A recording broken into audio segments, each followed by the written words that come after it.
በአሁኑ ሰዓት የኢትዮጵያን ፓስፖርት ማውጣት ለምትፈልጉ ሰዎች እነዚህን 5 መሰረታዊ ነገሮች ልታሟሉ ይገባል። እነዚህንም 5 መሰረታዊ ነገሮች በዚህ ቪዲዮ ላይ የምንነግራችሁ ስለሚሆን ከዛ በፊት ግን አቪዬሽን እና ከኢሚግሬሽን ጋር የተያያዙ ሌሎች ጠቃሚ መረጃዎች እንዲደርሳችሁ ይህን ቻናል ሰብስክራይብ ማድረግ እንዳትረሱ። የመጀመሪያው የሚያስፈልጋችሁ ነገር ኢትዮጵያዊ መሆንና እድሜያችሁ ደግሞ 18 እና ከ18 ዓመት በላይ መሆን ነው። ነገር ግን ይህ ማለት እድሜያቸው ከ18 ዓመት በታች የሆኑ ሰዎች የኢትዮጵያን ፓስፖርት ማግኘት አይችሉም ማለት ሳይሆን እድሜያቸው ከ18 ዓመት በታች የሆኑ ሰዎች ጉዳይ በወላጅ ወይም በህጋዊ አሳዳጊ ስር ስለሚሆን ነው። በሁለተኛ ደረጃ ላይ ደግሞ የሚያስፈልጋችሁ ነገር የሚሰራ ወይም የታደሰ የቀበሌ መታወቂያ ነው።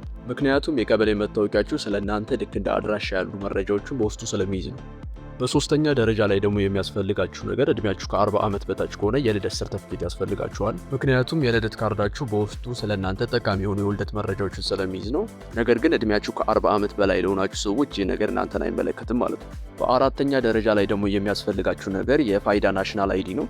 ምክንያቱም የፋይዳ መታወቂያችሁ ስለእናንተ አይዴንቲቲ ዲጂታላይዝድ በሆነ መንገድ መረጃዎችን ስለያዘ ነው። በመጨረሻም በአምስተኛ ደረጃ ላይ የሚያስፈልጋችሁ ነገር የምትከፍሉትን ገንዘብና የፔመንት ሜትድ ማዘጋጀት ነው። ምክንያቱም ፎርሙን በሞላ በ3 ሰዓት ውስጥ ገንዘቡን ልትከፍሉ ይገባል። ካለበለዚያ ግን የእናንተ ፕሮሰስ ሊስተጓጎል ወይም ሊቋረጥ ይችላል ማለት ነው። ስለዚህ ልክ እንደ ሲቢኢ ኦር ቴሌብር ያሉ ፔመንት ሜቶዶችን በመጠቀም ልከፍሉ ይገባል ማለት ነው። ስለዚህ እነዚህ የጠቀስኳቸውን 5 ነገሮች ማሟላት የምትችሉ ሰዎች የፓስፖርት ማመልከቻ አስገብታችሁ ወረፋ ለማስያዝ ብቁ ናችሁ ማለት ነው። ይህም ቪዲዮ ጠቃሚ ሆኖ ካገኛችሁት ላይክ ማድረግ እንዳትረሱ እና ደግሞ ሀሳብ፣ አስተያየት፣ ጥያቄም ካላችሁ ኮሜንት ሴክሽን ላይ ማስቀመጥ ትችላላችሁ። መልካም ጊዜ ይሁንላችሁ።